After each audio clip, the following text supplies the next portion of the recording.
Uh, Thank you so much, COA-TRC, Bhopal, and Navneet for inviting me, and Mrinal for introducing me and coordinating the whole event. All the participants and delegates and the faculty of Merit and Council and all others present, warm welcome to you and a very good afternoon to all of you. I've been thinking as to how do I fit into the framework of your program because most of you are academicians and do a lot of theory and research and organized setup of your thought processes. I am not a hardcore academician, neither am I a researcher. So, but I do love my heritage and my tradition and my customs and my culture, and that has been the moving factor in my life, wherein I have been trying to learn a little of the entire milieu of things, wherein we not only learn every day, we not only what you call get inspired by our history and traditions and culture, but try to enrich our lives by the learning that we all have. And that has been my effort uh, in uh, in promoting. I shouldn't say promoting, but that has been my effort to imbibe in my life as to how enriching and how anchored you feel with your history and heritage and conserving it and preserving it. I am a practicing architect since last more than 30 years, and I've been trying to not only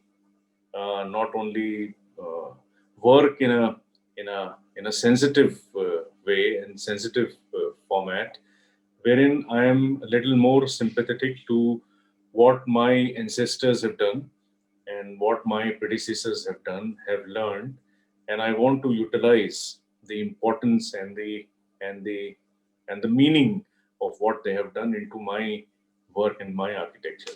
So today's presentation is going to be basically uh, cashing in on the theme that you had, wherein we said that the knowledge and the repository that we have of our historic architecture, traditional architecture, traditional Indian architecture, heritage, how that is applied in contemporary times. Very close to what Manal said, contemporary vernacular. But I will try to tell you what I have, what is the entire thought process, and what is the methodology that we have used from the learnings of the past to arrive at a meaningful architecture. I cannot, I will not be able to present to you probably detailed documentation, drawings, or detailed analysis, and all those kind of statistical figures about historic architecture, because that is not my forte. Everyone in our society, in our fraternity, architectural fraternity, has a has a uh, has a well defined and a well designed role to play. Like academicians play a particular role, researchers play a particular role, architects play a particular role. I have made an effort in my life, architectural life, professional career, to assimilate and imbibe what I have learned from others, from academicians, from researchers, from books, and from the knowledge that was and the information that was available to me, and trying to convert that into a knowledge format wherein we use that knowledge to better the lives of the and improve the quality of life of our citizens. So that has been my effort. So I've learned from all you academicians and historians and conservationists, and I have also assimilated whatever I have learned and I have seen. As an architect, my interest into history was very deep. As a student, also, I used to love history, history of architecture, history of society, history, anything to do with history. And since I was an architecture student, I always analyzed, and I always thought when I saw a structure, a historic structure, and I always thought about the footprint that it had, the cultural footprint that it had, the the cultural connotations that it had, the symbolism that it had, and I always imagined, for example, I went to Fatehpur Sikri, so I always imagined how Akbar used to, walk down the aisle, sit on a platform, talk to his people, how he listened to music, and so on and on. So that is a living movie which used to go on in my mind. And as an architect, I used to synthesize, assimilate, and try to use the same principles of which I was impressed with in my designs. So today I will try to elaborate the process of this and how I have been influenced with history, how I have been influenced with how I have been influenced with what you call the uh, entire framework of our traditional architecture, and how that can be used to enrich our architectural designs, the output that we all have, and how uh, that knowledge that you gain on the way helps you become a better person, a better human being. And that to me is more important. Uh, to me, also, what is important is the fact that academicians, like I said, play a particular role in society, in our fraternity. Researchers play a particular role. And at the council, we are making efforts to synthesize the efforts that are going on in academics and research field and researchers to come on a platform so that the practicing architects and the professionals are able to use the extensive and the phenomenal work that is happening in these two fields. And that is what I have tried to do in my career as well, wherein I have studied a lot, read a lot, and I have tried to assimilate always constantly to enrich my work. And that process is a very vitally important process which we all should learn and understand. And I will share a little of it today. Some of you would have probably seen this earlier, but yeah, bear with me because I'll try to explain it from the theme of this workshop and this webinar. To me, primarily, I may be wrong, I may be right, but to me, primarily, when we are teaching a student, when we are training a student to be an architect, primarily it means to make buildings, is what we assume. But there are so many other things which we should train a student. We have started doing that to be researchers and to be academicians. We need to formally train them to do that. But primarily, I wouldn't say a figure of 70% or 80%, but majority of the students we train tend to practice and tend to make buildings. So that is their dream, to make buildings. And I'll make a building like this. I'll make a multi-story building, high-rise, skyscraper, whatever. Towns, cities. That's their dream. And if that is the dream, we need to work out a methodology and a pedagogical systems wherein we are able to make them sympathetic and aware of the entire gamut of knowledge that we have as our heritage, as virasat, what we call, and how to synthesize it. Gathering of information and converting it into knowledge is absolutely right, is a process which we teach in our institutes. But to convert that knowledge into wisdom is what we don't teach. So this process of converting uh, from information to knowledge and from knowledge to wisdom, the second part is very crucial, which we need to concentrate in our institutions, wherein we are able to uh, work out a methodology where we can convert the knowledge that we have gained into wisdom. And if that happens, our architecture would become more systematic, more sympathetic, more sensitive, and also it will become more aligned to our culture and to people whom we are building for. So I'll try to share a presentation, and during the presentation, my video will be off because the system does not allow presentation and video to be off. But I would suggest that you can intervene in between, you can ask questions, you can let it not be a monologue. Most welcome to interrupt me and ask questions. Navneet, you can do that. Mridal, you can do that.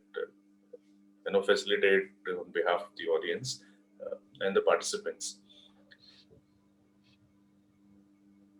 Let me just share the screen and then we'll start with the presentation. I should be done in about half an hour.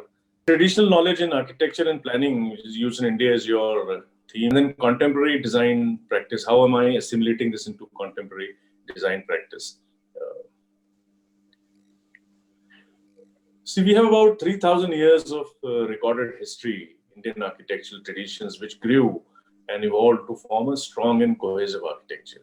It dates back to Mohenjo-daro, Harappa, the Indus Valley civilization, Sindhu Nadi Ghati Sabhyata, and then from there on, the Indian architectural architectural tradition per se means that the entire framework of architectural growth in our country evolved, in over 3,000 years, and it formed a very cohesive and a very strong architectural thought process. And this grew richer with assimilation and inputs from various cultures coming into the subcontinent, including the British. The Mughals came in, they developed a particular kind of architecture, which was absolutely Indian. It was rooted to the context it was being built in. They continued the chain of evolution of the Indian architectural scene. And you won't find a Humayun's tomb or a Taj Mahal anywhere else, because the assimilation and the synergy that existed between the invaders and between the local residents was very, very strong. Same thing happened with the British when they came in. The colonial architecture in India was absolutely rooted to the soil and the context. And more than that, it continued the chain of evolution. See, every place has a history. And that history, let's say architecture, and that history of architecture is a part of a chain of evolution. Chemistry, biology, medicine, they also have their own chains of evolution. Architecture also has a chain of evolution, which started from the earlier days when man started becoming civilized and started living in colonies and communities.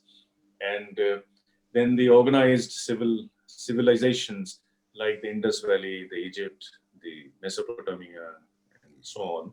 And gradually they, developed. And that chain of continuity is a very vitally important thing. And fortunately, the Mughals and the other invaders who came in, including the British, respected this chain of growth. The vernacular process of growth and evolution continued in spite of changed and newer functional needs and expression. Newer needs started coming in as society became more and more complex, communities became more and more organized. We had offices, we had governance, we had palaces, we had war memorials, and so on. But yet, all of them respected the chain of evolution that I'm talking of. And this chain of evolution is very critical in what we want to discuss today. And in the entire framework of the webinars that you have planned. And in spite of the geographical, climatic, and cultural diversity, it still bonded itself into a cohesive expression. You would notice the climate, the geography, culture, language, religion, they are so varied and diverse in our country, from Kashmir to Kanyakumari to Gujarat to Arunachal Pradesh. The diversity is phenomenal. Yet, if you see in a larger perspective, you will find that the chain of evolution and the cohesiveness was bonding itself into a unified expression. Whether it was Portuguese architecture in Goa, or Kochi, or anywhere else, or any other architecture, yet it was very, very contextual and very, very Indian. and that was a part of our tradition, our history. And this was interrupted with the advent of the Industrial Revolution and resultant globalization that happened, the Art Deco movement, and the machine taking over. And this chain of evolution was slowly starting to break. Now you'll ask me, why am I insisting on chain of evolution? I will discuss it a little later. You will still feel in the Art Deco and the similar kind of development that happened in the same decades of industrialization, industrial revolution. You will find that still it was kind of, on the fringes of the chain of evolution that I'm talking to, but it got totally broken with the coming in of the modern architecture in India. Indian modern architecture intentionally defies its older neighbors rather than standing beside them in peace. And you will find that wherever industrialization and development has penetrated, these so-called impersonal forms have intruded upon the traditional profiles of cities, towns, and villages, and the predictability of monotony of today's modern architecture is astonishing. Now, whether it is Bangalore, Mumbai, Shanghai, or Hinjawadi, the architecture is same. And that is where we have broken that chain of evolution totally.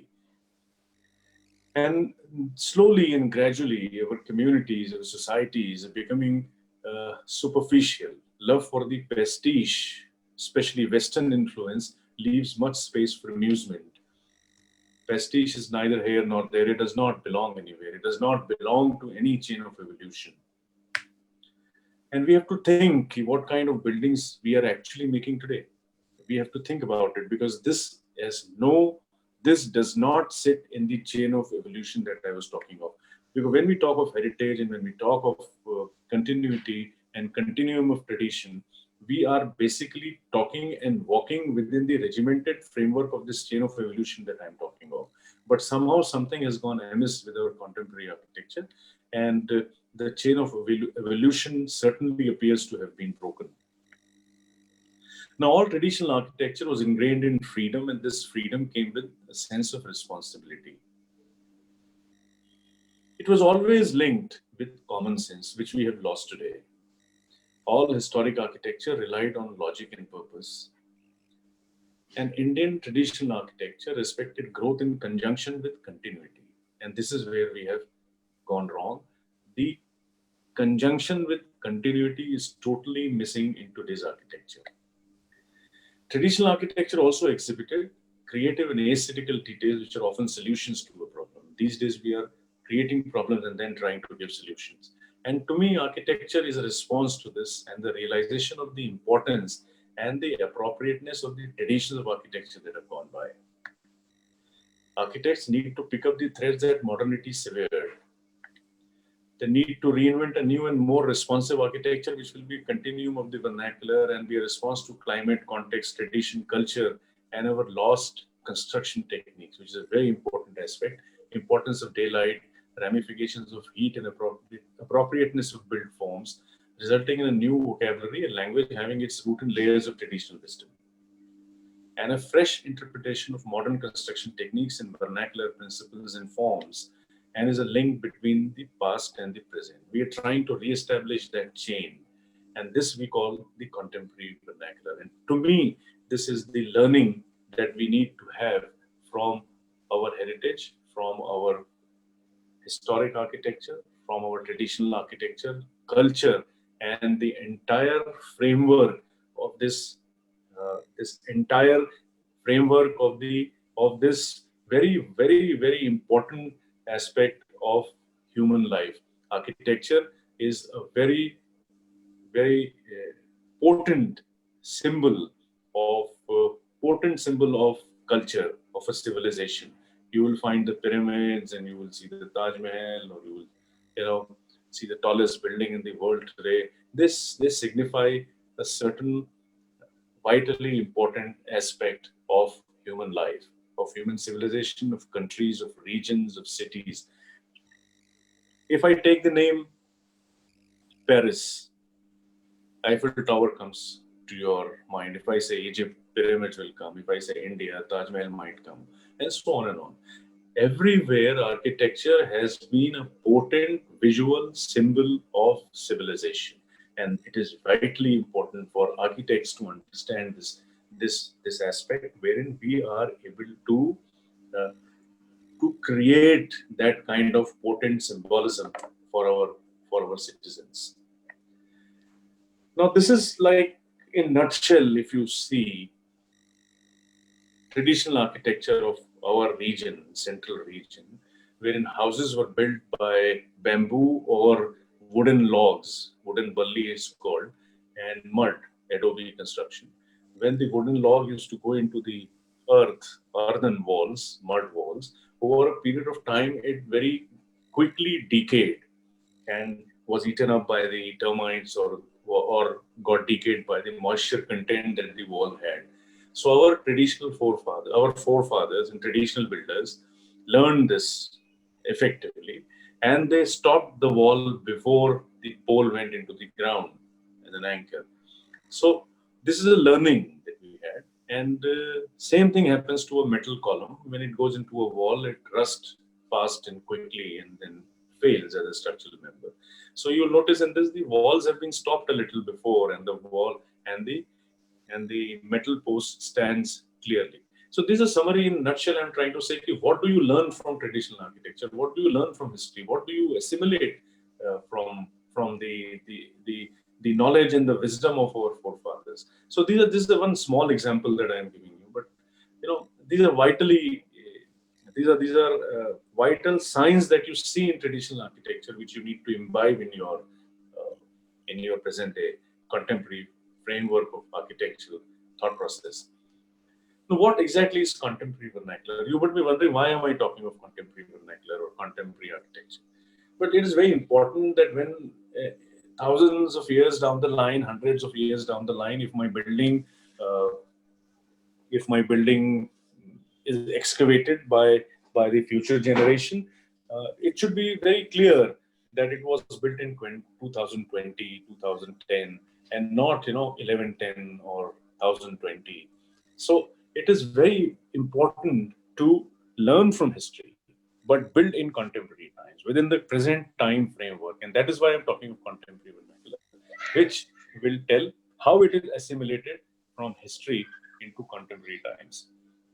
And it means going back to roots, building sensibly, building optimally, building intelligently, building correctly within a context, climate, tradition, geology, geography, and economy. Now, what are the learnings from traditional architecture?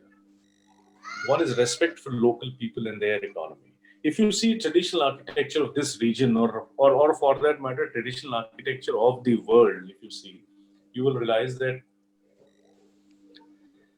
people and local people and their economy were very deeply ingrained and integrated with architectural development. Of whatever built mass was produced, it was a very, very integrated system of local people and their economy. So this is what I have learned uh, when I see history. Uh, Iconic structures like palaces and forts and temples or churches must have been made by kings who had all the power, but they are only visible symbols of a particular era, of a particular civilization. But lot of it was built for the citizens, their common houses, their shopping areas, their interactive areas, and so on and on. So if you see that, you'll understand that the architecture always was for the people, for the local people and their economy. So this is what I have learned from traditional architecture. Respect for local climate, culture, and context. Now, this is the basic mantra of all architectural development. How can it not, when you make a building, how can it not respect local climate, local culture, and context? If you design houses, we have built houses, private residences across the country, and you will find that the house that is built in Hyderabad for a traditionally Muslim Orthodox family is different than a house made for a Marwadi in Rajasthan, and so on and so. So even the typology, which is the residential typology, also varies from culture to culture, place to place, and you can't expect a Kerala house to be built in Kashmir and vice versa because of the climate. And so, why have we forgotten this today? Why have we forgotten this today, and why are we not respecting this important aspect of traditional architecture, which always essentially respected local climate, culture, and context? Man and nature, we don't respect anything. I have learned from history and I'm trying to imbibe it into my architecture where I am respecting man and I'm respecting nature. When I say respect man, it means human beings. When I respect human beings, how do I build? What do I learn from history? What do I learn from Taj Mahal? What do I learn from Padmanabh Temple or Guruvayur Temple or Khajuraho Temple? What do I learn from a particular church? What do I learn from a particular mosque? Or any other old city, old organically grown town? What do I learn from that? These are all part of respect for man. And that is what I have learned from traditional architecture. And nature, of course, is a done thing that if you don't respect nature, nature will not respect you. And gradually and very shortly it'll take over you. Non-industrial building methods is another learning that I have had from traditional architecture. Now you will say in these days of industrialization, globalization, mechanization, how can you have non-industrial building methods? And what does it do? Non-industrial building methods essentially mean that it is something to do with using it intelligently, using industrial building methodology intelligently is what it means basically. I am not saying you build absolutely non-industrial. I am only saying use it very efficiently and very effectively, like it was done in our traditional architecture, in our history. They had no machines probably, and that's why they were not industrialized as much as we are. But that is hardly the issue of debate or discussion or adaptation. The issue of discussion and debate is the intelligent use of methods, of building methods. And as far as possible, if you're able to use non-industrial building methods, you will have better architecture.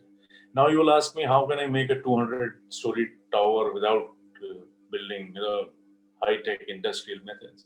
That's a different discussion. The discussion starts, why do you need a 200 or 100-story building in the first place? But coming to this, our forefathers have built in history better and larger structures than what we have done today. Try making a dome in concrete equivalent to the Bijapur dome, or try making a building like Humayun's tomb or Khajuraho temple, and then see whether you are able to do it or not, and you'll be able to understand the comparison. Reinventing and reintroduction of traditional building construction techniques is the DTHE in capital, the most important learning that you should have from our history of architecture, from historic architecture. If you will see in the photograph, we don't use RCC slabs. We have used the traditional building construction methods of putting a rafter, stone over it, and then making and doing a floor. So that is what it is, the reintroduction of traditional. Now you'll say, why is it important? But this is my learning. This is what I've learned from history, that when I put a concrete slab, my building gets heated up. When I put a concrete slab or use concrete inappropriately, I am creating a heat island or heat oven where the users are going to get roasted or going to be uncomfortable inside. So why can I not learn from my history and try to use what is more efficient? Why do you need, if you're making a single storied house, a small house, why do you need concrete? Why can it not be load bearing? Why can we not use other innovative construction techniques which we have learned from history into our projects? Is what the question is. And this is what I have learned, to use construction systems, methodology, and techniques very intelligently and very efficiently. Continuum of tradition. Now, you'll ask me why and what. If you will see Islamic architecture in our country, right from the time that the Alai Darwaza and the Qutub Minar complex was built up till Taj Mahal and subsequent development after Taj Mahal, you will find that the chain of evolution is crystal clear. Chain of evolution as a hierarchy, where you see the entire region or a country or a civilization in one frame. The other frame has certain proliferations of it. When you see Islamic architecture, you see Indian architecture, then you see temple architecture, then you see Jain, Buddhist, and so on and on. So all these are chains of evolution, and all these chains of evolution are within the bigger envelope of the entire civilization, which is our country. For example, if you see an optic fiber or something, it has a bigger dia pipe in which thousands of fibers are running inside. It is the same. The architectural simile is almost the same, wherein you have diverse chains of evolution, yet bound by a cover or envelope of the entire chain of evolution of the civilization. So this continuum of tradition is what I have learned. Imaginative use of traditional building techniques, space and volumes.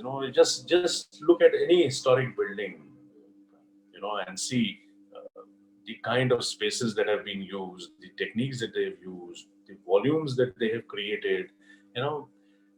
It's not only visual. The history is not only visual. We don't, when we talk of traditional architecture, it's not only history that we're talking of. We're talking of the entire, we're talking of the soul of the building, we're talking of the working of the building, we're talking of the light quality, we're talking of the heat, we're talking of the feelings that are evoked in you when you walk into a historic building, and so on and on. Recycle and reuse. You will wonder how this was done, how this was, incorporated in earlier times. But this is what I have learned from history: how to recycle, how to reuse optimally in your projects. Innovation in finishes and use of materials. I'm trying to simultaneously show you some images of my projects in which I have tried to, whatever I am writing on the right hand side and explaining to you, have been used in that image or in that project. You cannot just copy materials or copy building designs. I cannot make a sun temple today. If I do, I'm doing something wrong architecturally. I cannot make a Gothic church today. If I'm doing that, I'm committing a crime in architecture. So on and on. So it has to be thought over. Use of natural materials as an ecological approach to it. Why don't we use natural materials these days? Why are we going after producing materials? Our traditional architecture never produced materials. It used materials that were available. Why can we not do that today? This is what I have learned. And these are few learnings that I'm sharing with you, and we will discuss it now. I'll show you a couple of projects where all this has been used in some way or the other, and then I'll tell you what further learnings have been. Traditional build form. Now, this is an engineering college campus where can you find out, or can you look at it and say that it's an engineering college? So, but basically, it is something to do with an organic development of a town or a city wherein the client asks us to make a different looking college, not like a typical institute, engineering college. And if you see, this facade is developed like a old city street in an old city wherein each owner makes his own architectural development, yet it falls into the same fabric. And this incidentally got the 2018 Intebao Excellence Award, which is instituted by Prince Charles for promotion of traditional architecture. Now, in this building, if you see everywhere, traditional principles, traditional learnings from history, you will see in this campus. In this, probably you'll be able to see the ground floor. If you see historic architecture, if you see any building, if you see Renaissance buildings, if you see buildings of the so-called European mainland today, where Renaissance came in, Italian buildings and other buildings, they were heavy at the bottom. Even our architecture, Indian architecture, you'll find that they sat heavily on the bottom, and they became lighter and lighter as the building rose up. In this also, the same principle has been used. You have stone, which is a load-bearing stone, heavy masonry on the ground floor visually. Then it becomes brick and plaster, and then there are no walls on top. It's just all windows, recycle, reuse windows. So one of the principles that I have learned from history is demonstrated here. Traditional street development, how does a traditional state, now this is going to be done in 4 or 5 phases. I mean, 3 phases have been done at the moment, but gradually when you will see, it'll appear as if an old town has developed on its own. Load-bearing arches and stone masonry, random rubble, sandstone masonry. Everything has been recycled and reused here. The wisdom of our forefathers in designing a granite column, which was 8 inches by 8 inches at the bottom and 6 inches at the top, and it taking the load of about 3,000 students who are walking on the corridors and studying in those buildings, is something that we need to learn. Something we need to learn where we are going wrong, where we are not doing right, wherein RCC column needs to be 9 inches by 12 inches minimum. The entrance porch to the admin building, local art, use of local art, ironmongery, use of spaces, the way it is done, so that the let's say when the Islamic builders came and started building in Delhi and that region, Rajasthan, they were influenced by the Rajasthani craftsmen and the building art and the skills that were there at that time. But when they came down south to Hyderabad or down, the architecture also changed, what we call the provincial styles. So that also changed. So we have to understand that the local is a very, very important aspect in architectural development. Imaginative use of spaces, how we can use imaginative use of spaces, how we can use spaces, which will not only enrich the users, but will be a delight to walk in, to sleep in, to eat in, and so on and on. Various kind of pathways done in terracotta and sandstone to enrich the tactile aspect of a plain, simple road or a courtyard walkway. Terracotta jalis in the laboratories so that there's visual connect in between and it gives a rich, warm feeling to the people who are using the building. No walls, just a roof over your head. There's the entrance lobby and a visitors waiting lobby. You can see there's no RCC slab in the entire complex, yet it stands very well since last 6 years, 10 years. Various open spaces and corridors and courtyards giving diffuse light and brick columns, and this is what you get to learn. I mean, if you see Fatehpur Sikri and see the semi-lit corridors there, semi-lit avenues there, vistas there, you try to imbibe what you have learned from there.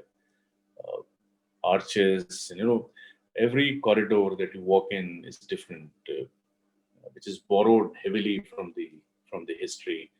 Innovation in finishes, glass get broken. These are all recycled windows. So we've not used glass, but we've used artificial glass there, which does not break very easily.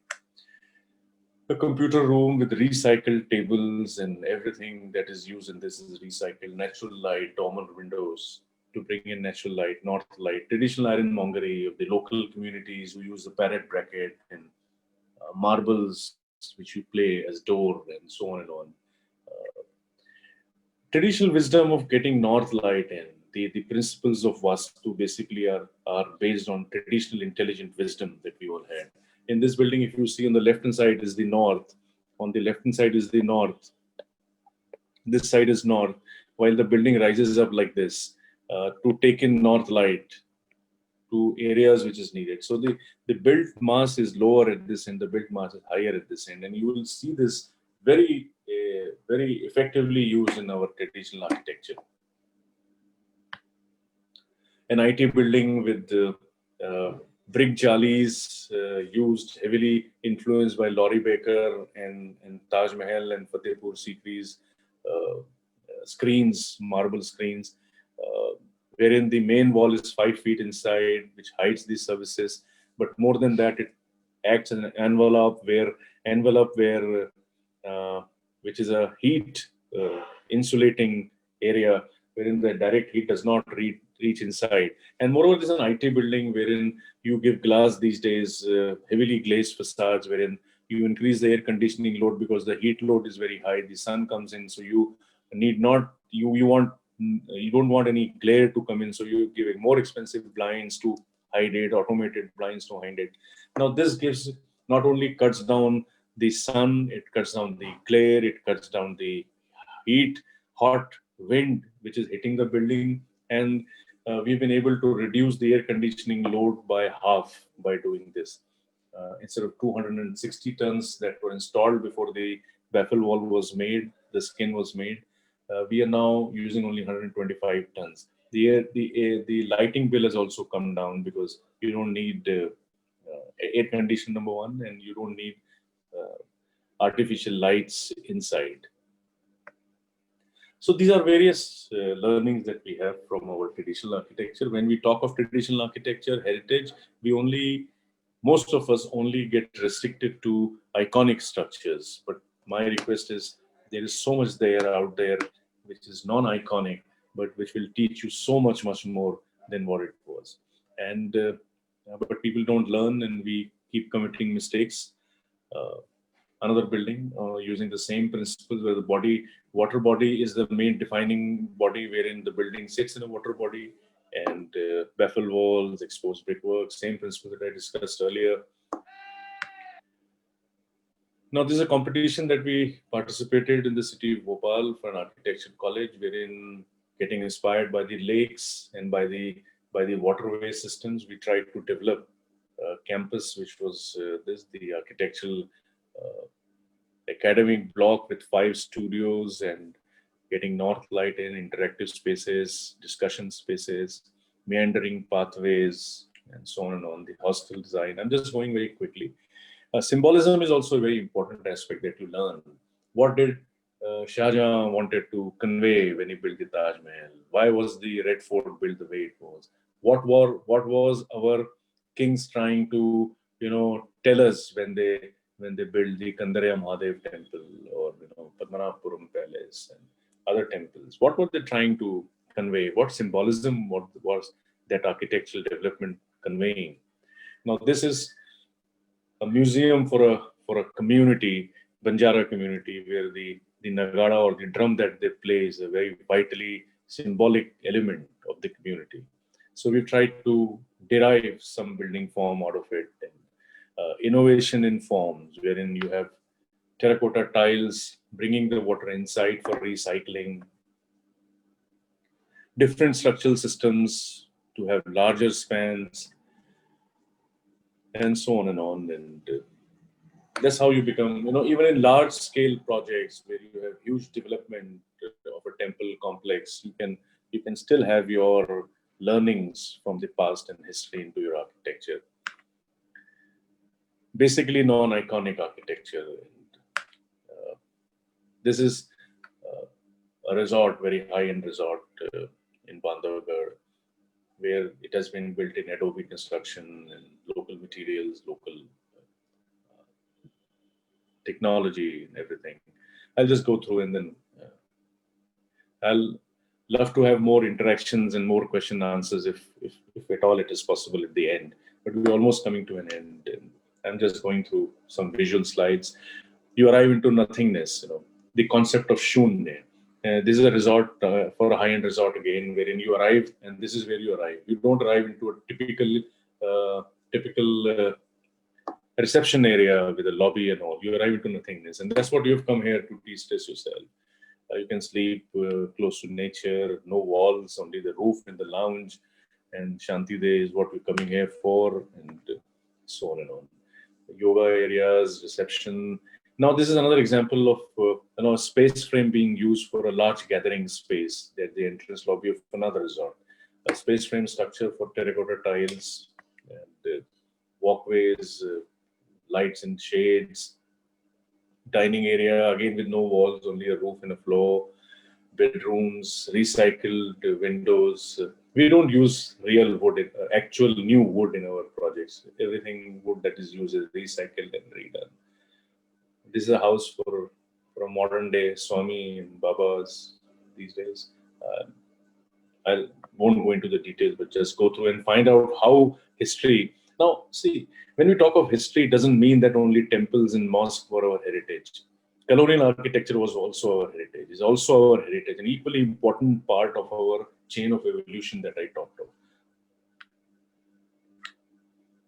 Some resorts being built. This is a house which is almost 98% recycled house, with everything except the WC pans and the taps and the tapestry. Everything is recycled in this house, including the staircase. And yeah. This is a very interesting project that we did. This is the Shiv Mandir in Nagpur, Telangana, wherein I was invited to. Uh, I was invited to suggest a paint scheme. They used to do whitewash in Mahashivratri, and I was asked to do a color scheme this time. When I went and realized that this was such a beautiful temple, and over layers and layers of lime wash over a prolonged period of time had actually, hidden the exquisite carving that existed there, including the marble columns and all. It appeared as if they were plastered, and it took me more than a year to have this cleaned, and it was all done voluntarily by collecting donations at the temple. 3.5 lakhs was the budget for the painting, and we spent something like 12 lakhs, all corrected through devotees. And we washed the entire lime wash out, and people were surprised as to what was inside. This was the carving inside in black stone and things like that. And surprisingly, someone sometime had done marble and Jaisalmer flooring in between. I probably realized, which was also hidden by vitrified tiles. So we had to remove them and do this. So this is a very interesting project that we did. And this is how it is now at the moment. So what are the learnings from history and tradition? I'll very quickly go through this. Use of context, I've already discussed. Nature, culture, relationship is very important. We all talk about it, but how do we actually imbibe is the method that we need to learn to nurture this relationship. Sense of place, which gives a very distinct character to your architecture, is what I've learned from history. Massing and surroundings in the context, the interplay of natural light and shadow. You see, light has been used so wonderfully in our historic architecture, and we need to learn from that and create a canvas for the light to place all its glory. Natural light, use of natural light, and romance is a very vitally important. I would say the soul of the historic architecture or traditional architecture. There was so much of romance. You feel that the person who built it was in love with the building. It was done with so much of love and affection and care, and so much of time devoted to do what the stone carvings and those figurines on the temple facades, or for that matter, rangoli in front of the house, or the symbolic moldings or symbolic iconography that was used in mud houses. Everything that was done with love and affection, and it feels as if they were in love, and that's the romance that we need to bring back into architecture today. And to indulge, we don't make people indulge. If you see the squinches of dome construction, or the way the shikharas were made, or for that matter even common houses when were built, common houses, the way the streets were developed, the way the chalks were developed, the open spaces, this all made you indulge into architecture, into all allied fields of architecture, and that we need to develop. We are missing that today. And use of space, temperature. When you go inside historic building, you feel at peace, you feel quiet, you feel because a certain amount of they understood a certain amount. Every space has a temperature. Every space has a temperature. What is this temperature? We need to understand. We learn from the history, and this is not a discourse on design, but this is what we need to learn from history. How to use the temperature of a space to enliven your spaces. Use of romance of the wall and the sunlight. Absolutely beautifully exploited by our traditional architecture, in our traditional architecture. And including, the I if I'm sure you're all academicians, and you would know this very well. The carvings that were done on, let's say, a shikhara of a temple were designed in such a manner that when water flew over it, when rainwater flew over it, it did not, damage the carvings that were done, but enhanced the carving. The waterways were thought of in such a manner that the water flew, water water was flowing in such a manner that the statue or the carvings that were done was enhanced over a period of time, and that's the reason that thousands of years down the line they are still the same way as they were when they were designed. Had it not been thought of or not been done, then they would have been probably washed off or disfigured, because water kills anything, destroys anything that is in its way. And that is the wisdom that we need to learn. Use of warmth of materials, the tactile aspect of materials, the textural quality of materials is what we need to learn from our history. Scale, various scales. I mean, look at the scale of our iconic historical structures. Manipulation of spaces in a small house, in a small vada or a small palace also. I mean, the variation of scales, the use of scales, the exploitation of scale is to be learned. Most important learning that I've had from history is the understanding of relationship between materials. Now, if you have stone and brick, you have you are friends with someone, but you don't get along with someone else. Why? Because there is a relationship that exists. There's a vibe that exists. Every material is a living material, is what I've learned from traditional architecture, and they have their relationships, and this relationship needs to be explored, exploited, and used in our contemporary architecture. Use of volume, solids and voids relationship, user interaction is very important. The interface that a building presents. When you go study an old town or a village or a rural village, what is the interface? What makes you, talk to that particular development is what is vital. And ultimately, it should leave, an emotional response in the users. You feel good. Why do you feel good in a old building? Why do you enjoy seeing an old building, historical building?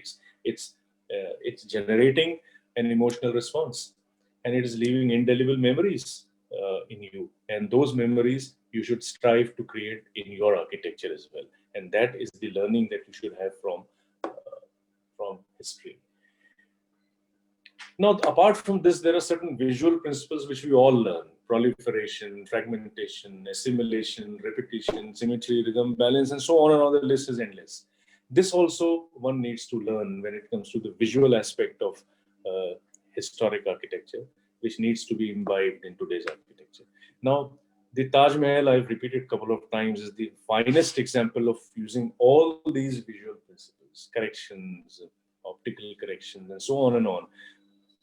Proliferation, bigger arch, smaller arch, fragmentation of an arch, and then, splitting it, and assimilation of all this together, repetition, symmetry, everything that you will find is used here. And I have tried to learn and analyze these structures. It would have been a long lecture if I continue doing that, but how proliferation has been used in temples, in shikharas, how fragmentation has been used in architecture of our past is a very interesting study that one needs to do. And then that study needs to be applied into our teaching and into our practice. And that is the whole process that I am trying to aim and change mindsets. And the vast and immensely deep inheritance and its learnings has made me, if not a better architect, a better human being.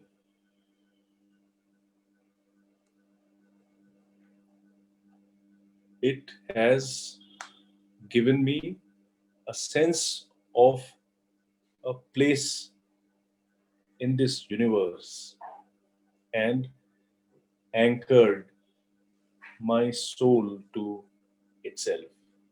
And this is the biggest learning that I've had from history. Now, this was not a lecture on history and learning, but this was understanding our traditional architecture and imbibing it into our contemporary practice is what the effort has been. So it has not only the learning that I have had from our inheritance, whether it is architecture, culture, or anything else, the social fabric, anything else you call it, for my inheritance. It has made me a better human being. And if it makes me a better human being, then I am better at everything that I do. And it has given me a sense of place. It has given me an anchoring. It has given me rootedness, contextuality to my soul. And that is what I have learned from my architecture. And these are few of my learnings, and there are many which we can discuss some other time. Thank you so much for hearing me, listening to me, and so patiently. And thank you once again, Navneet and Mernal, for giving me this opportunity. I see Kapil. Hi, Kapil, and so many other friends. Thank you for listening to me. And Hello, Habeeb. A if wonderful you, presentation. Yeah. if you have any questions, please. Yeah, Kapil, you saying something? Yeah, I think it was a wonderful presentation. I just joined in 15 minutes back, but I think I missed Oh, the okay. That's it. the really good. Thank you. Thank you. If there are any questions or any discussions that you would want, we can. I will request the participant to drop the questions in the chat box, or you may can directly ask questions to sir.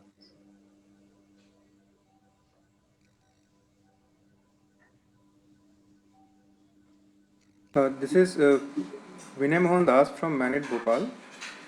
Am I audible? Yes, sir. Yes. Yes. Yes, sir. So first, I would like to congratulate on your presentation. It was quite, like you said, down to earth, but with a lot of deep meanings. In this context, I would also like to share, there was a project known as Lok Jumbish in Rajasthan, in which rural schools were made, and the focus was on the traditional architecture of that particular region. And the people over there did not want PWD architecture. Like they specifically said that they did not want PW architecture schools over there because they were like a number of things all over the place. So my question is, like, this was around 20-25 years ago. So why doesn't this come into the mainstream? Like, I've been involved there. I've also been to a few conferences like Interbau, but we have a lot of discussions. But I don't know why it doesn't come into the mainstream. At least part of the mainstream, not actually mainstream, but at least we should be better off. Like this kind of thought or this kind of architecture should be more prolific. Right. What's But your take on that? that's the effort of doing these conferences, webinars, talks, and seminars. That's the effort that we all are taking with the hope that someday it will become the mainstream. It should be the mainstream, and I'm sure in time to come it will be. And the awareness and the sensitivity to this is increasing by the day. And the thing is, it's not about whether you like it or you don't like it. It's about convenience. See, if you see the architecture that I build takes a lot of effort, time, and a lot of involvement. And if you're willing to, at the same cost, at the same fees, so if you are willing to do that, then do it. Otherwise, there are easier and cheaper options to you where you can make better profit. And that is what we have to all set up with. But I think in time to come, this should be the mainstream, main thought process. So go out and talk about it in seminars, webinars, as much as you want, as much as you can, and next generation probably will be more enriched with this thought process. Actually, what happens is, I mean, I am not ashamed to talk about this in as many seminars and wherever I'm invited because I feel that you a drop by drop makes an ocean. So Yes, sir. talk about it, discuss it, go ahead, repeat yourself at the Yes, risk of being repetitive and predictable, but yes, you should talk about it. so that's why we are organizing this kind of Right. It's a series very, like very webinars. nice effort. Yes, sir. So that all people can come and share their experience. Very nice. That's why, sir. And this is the easy platform where we can interact to each other. Yes, this has opened up a lot of possibilities and avenues for people to join in and, Yes, sir. It's very time saving yes, also, sir. yes. So thank you so much.